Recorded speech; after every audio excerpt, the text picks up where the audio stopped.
Malkovich Sequel. One Reddit theory says Get Out is the secret sequel to Being John Malkovich, and Jordan Peele basically confirmed it. The connection started on Reddit and exploded in 2017 after Get Out hit theaters. The hook is Catherine Keener. In Spike Jonze's Being John Malkovich from 1999, she plays Maxine, a woman who runs a business renting out John Malkovich's body to wealthy clients who want to inhabit it.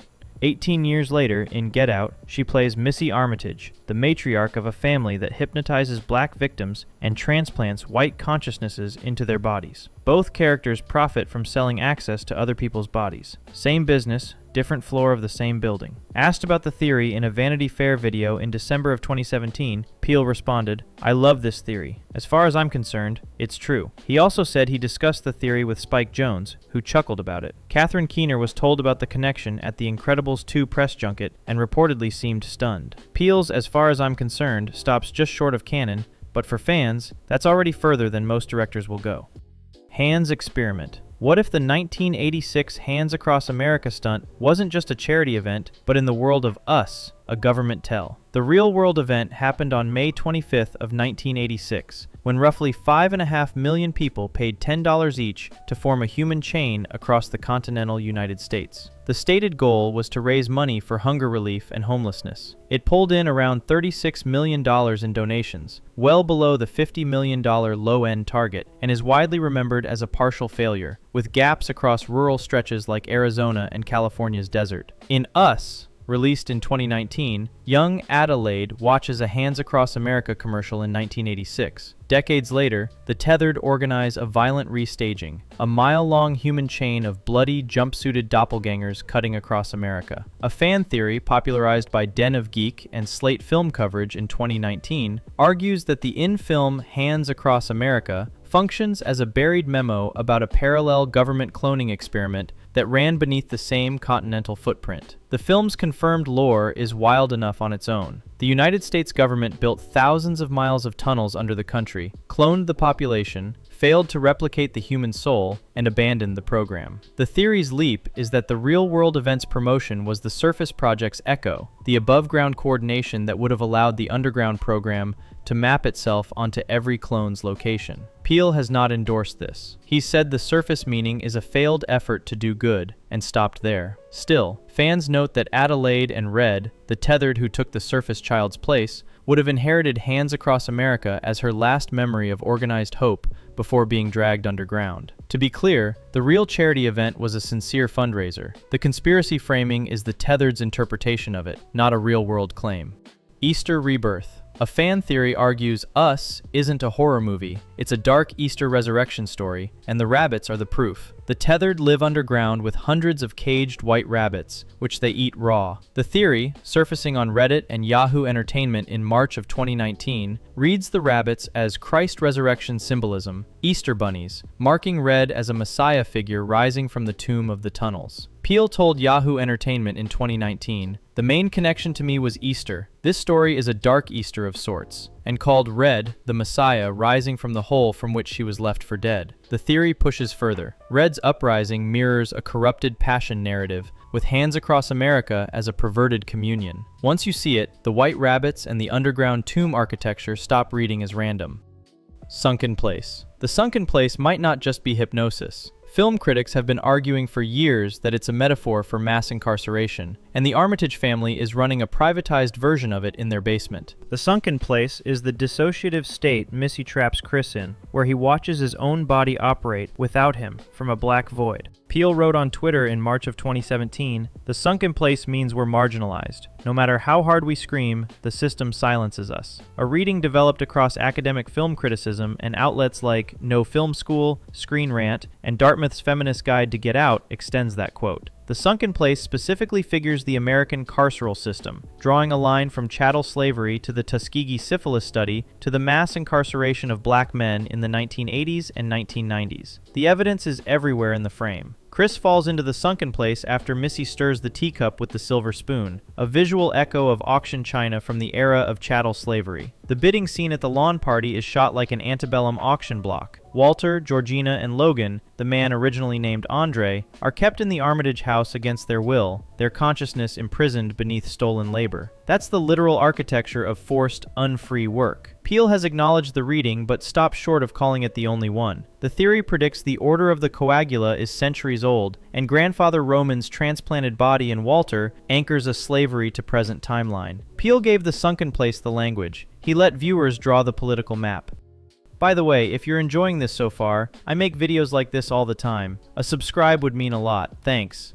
Cotton reversal. Forget the deer, forget the basement. There's a fan reading that says the most important shot in Get Out is 5 seconds of cotton, and Peele weaponized 400 years of American history with it. In the climax, Chris is strapped to a leather chair in the Armitage's basement and told to listen to Missy's hypnosis recording on television. He pulls cotton stuffing out of the chair's armrest and packs it into his ears to muffle the trigger and stay conscious. A theory discussed in ID, Grade Saver, and No Film School, and viral on Reddit in 2017, reads the moment as a deliberate symbolic inversion. A black man literally picking cotton to free himself from a white family's psychic enslavement. Cotton is the defining material of American chattel slavery, the labor that built generational white wealth across the South. The chair the Armitages used to immobilize Chris is stuffed with the same material their ancestors profited from. Peele has not formally confirmed the cotton as slavery reading on the record, but he stocked the basement with cotton chairs deliberately, and he has called the film a documentary of his experience in interviews around the 2017 release. If you accept the reading, every prop in the basement starts looking like an artifact of unfinished American history. Mantis Sentinel. A Reddit theory says every time you see a praying mantis in Nope, the alien is about to attack, and Peele put it on screen as a literal scout. A praying mantis lands on the lens of one of the Haywood's surveillance cameras, blocking the shot at the exact moment Jean Jacket arrives. Fans have cataloged additional Mantis appearances across the film, each time to a Jean Jacket moment. The theory, originating in Reddit's fan theory community and amplified by Studio Binder and Slash Film coverage in 2022, argues the Mantis is Peele's deliberate signal, a foreshadow that maps the alien's anatomy. Inside Jean Jacket's body, the creature has a praying mantis-shaped head and translucent wings. Fans argue the film's storyboards include the Mantis insert as a structural element, though Peele has not confirmed that on the record. Jeremiah verse. The most important line in Us isn't spoken by anyone in the cast. It's a Bible verse written on a piece of cardboard, and one fan reading says it spells out the entire ending. Early in the film, young Adelaide passes a homeless man on the Santa Cruz boardwalk holding a sign reading Jeremiah 11:11. The verse runs, "Therefore thus saith the Lord, Behold, I will bring evil upon them, which they shall not be able to escape, and though they shall cry unto me, I will not hearken unto them." A theory mapped on Inverse, Den of Geek, and Esquire in spring of 2019 argues the verse is the film's thesis. The tethered are the exiled, voiceless half of America, and red is the prophet Jeremiah, delivering judgment on the surface world that ignored them. The supporting evidence stacks up. The digital clock reads 11:11 multiple times. The tethered attack their victims at the throat, silencing the voice that did the ignoring. Red's monologue mirrors prophetic exile language. Some readings take the colon between the chapter and verse as a mirror, two 11s reflecting each other, matching the doppelganger structure. Peele has spoken about religious imagery in interviews, but has not confirmed the Jeremiah as red mapping. Once you see red as Jeremiah, the underground reads as the Babylonian exile rewritten with cloning and rabbits.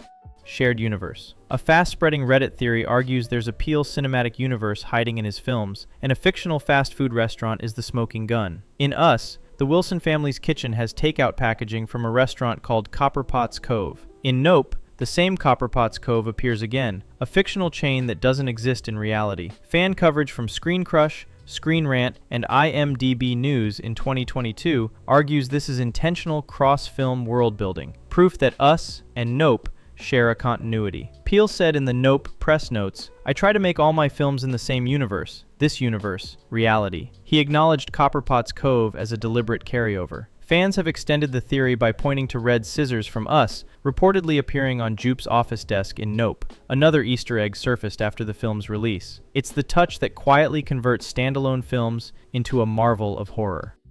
Coagula Lineage. The Armitage family's coagula procedure might not be a recent operation. One fan reading argues it dates back to American slavery, and the lawn party scene is staged like an antebellum auction block on purpose. The Order of the Coagula is the secret society Rose's grandfather Roman founded, the procedure that transplants a wealthy white consciousness into a kidnapped black body. A theory advanced by Film Colossus, Dartmouth's feminist guide to Get Out, and Reddit's fan theory community holds that the order is centuries older than Roman, that he formalized a practice the family had run since slavery. The evidence cited gets specific. The silent auction scene at the Armitage party uses bingo cards and is shot from the same low angles used in pre-Civil War auction block paintings. Dean walks Chris through his father Roman's qualifying round defeat by Jesse Owens at the 1936 Berlin Olympics, anchoring the family's narrative across multiple decades. Family photos in the house show a continuity stretching multiple generations. Walter is Roman's consciousness transplanted into a black body, already establishing one cross-generational transplant in the family's history. Peele has acknowledged that the parallels to chattel slavery are intentional in interviews with Variety and The Hollywood Reporter. The reading reframes the Armitages from modern racists with a weird hobby into the unbroken chain of American chattel slavery, just dressed in tennis whites. Kubrick Tribute. Reddit caught a buried Kubrick reference in Get Out, and the bigger theory is that the entire film is Peele's structural rewrite of The Shining. A Reddit user noticed a background airport announcement in Get Out for Flight 237, the haunted room from The Shining. Peele told Time magazine in December of 2017, "That's right, that's what we call a little Easter egg for the Kubrick fans. Really easy one to do." Other Shining echoes pile up across IndieWire and CinemaBlend coverage. A character calls the suburbs a hedge maze. The Get Out title font matches the cyan blue Kubrick used for The Shining's opening credits. The basement showdown mirrors the Overlook's hedge maze climax. The reading lands Chris as a reverse Jack Torrance, and it's one of the cleanest Easter egg confirmations in modern horror because Peele himself signed off on it. 613 Mitzvot. A theory argues every appearance of the numbers 6, 1, and 3 in Nope is timed to the 613 commandments of the Torah, and Jupe's death is a failed sacrifice. Multiple instances appear in the film. Jean Jacket abducts a horse at exactly 6:13 in the evening. M's introduction runs for what fans timed as 6 minutes and 13 seconds. Gordy's chimp massacre is referenced in news copy as 6 minutes and 13 seconds of havoc. Forward Magazine's August 2022 piece, Why Nope Spotlights Jewish Prophets and Mitzvahs, argues these references are deliberate. 613 is the traditional count of mitzvot in the Torah, including specific commandments around animal sacrifice. The film opens with a quote from the prophet Nahum, chapter 3, verse 6. "I will cast abominable filth upon you, make you vile, and make you a spectacle." The claim is that Jupe's attempt to feed his horse Lucky to Jean Jacket is staged as a botched ritual sacrifice, an offering to a divine being the way the Torah's sacrifice mitzvot prescribe. That fails because Jupe stages it as spectacle, not worship. Peele has not confirmed the mapping, but referenced Old Testament framing in interviews. The reading converts the film from monster movie to liturgical text, and it explains why Jupe's death is the only one staged with theatrical lighting. He's performing a ritual, badly. Rabbit starvation. A medical theory argues the tethered should not have survived underground, and the fact that they did points to a part of the us mythology Peele hasn't told us yet. Red's monologue establishes that the tethered ate rabbits, raw, for decades in the underground tunnels. The real-world physiology gets ugly. A condition called rabbit starvation, also known as protein poisoning, can kill humans within weeks if rabbit is the sole food source. Rabbit meat is so lean it lacks the dietary fat humans need to metabolize protein safely. Hudson Bay Company trappers in the Canadian wilderness reported cases. Early Arctic explorers, including Vilhjalmur Stephenson, documented the condition. A theory raised on IMDb's Goofs page and Reddit's fan theory community in 2019 argues the tethered's diet is biologically impossible, meaning either the experiment was supplied food covertly or the tethered evolved to metabolize lean meat because they share a soul link with their surface counterpart. The extension goes further. If a tethered body operates as a puppet of the surface twin, perhaps nutrition transfers along the same connection, meaning they survive because their above-ground originals are eating real meals. Peele has not addressed the plot hole. It's the rare theory that uses a real-world contradiction to suggest Us has a sequel-shaped piece of mythology Peele has so far refused to fill. Muybridge Erasure. The closing best theory of the night says Nope's O.J. Haywood and his horse Lucky aren't just Western heroes. They're the spiritual descendants of the unnamed black jockey who rode the first motion picture in 1878, and O.J.'s victory is Peele rewriting cinema history. In Nope, O.J. and M. Haywood claim descent from Alistair E. Haywood, Peele's fictional black jockey shown riding a galloping horse in Edward Muybridge's 1878 photo sequence, The Horse in Motion, widely cited as the first piece of cinema. The real history sits next to it. The man who rode that horse for Muybridge's experiment is largely lost to the historical record. The horse was named Sally Gardner. The rider's identity is reduced to a single initial in primary sources. Peele invented Alistair Haywood to give his film a black creation myth for cinema, and to point at the erasure built into the medium's origin. A theory advanced by Black Nerd Problems, The Daily Beast, and Emery's Intro to Film essays in 2023 and 2024, argues the entire film is constructed as a corrective. Jean Jacket reads as the entertainment industry that consumes black labor. O.J.'s refusal to look at it becomes the only survival method. O.J. riding Lucky to defeat Jean Jacket on horseback restages Muybridge's first photograph, except this time, the black man has a name and wins. O.J.'s final shot, framed as a still photograph when M snaps the Polaroid, mirrors the composition of The Horse in Motion. Peele told The Hollywood Reporter in July of 2022 that Nope was about the people who don't get the credit in entertainment history. The claim isn't that Muybridge erased anyone deliberately, it's that the erasure is the foundation of cinema itself, and Nope's third act is the corrective chapter Peele wrote. If you found this kind of deep dive worth your time, consider subscribing to keep up with every new upload. Thanks for watching.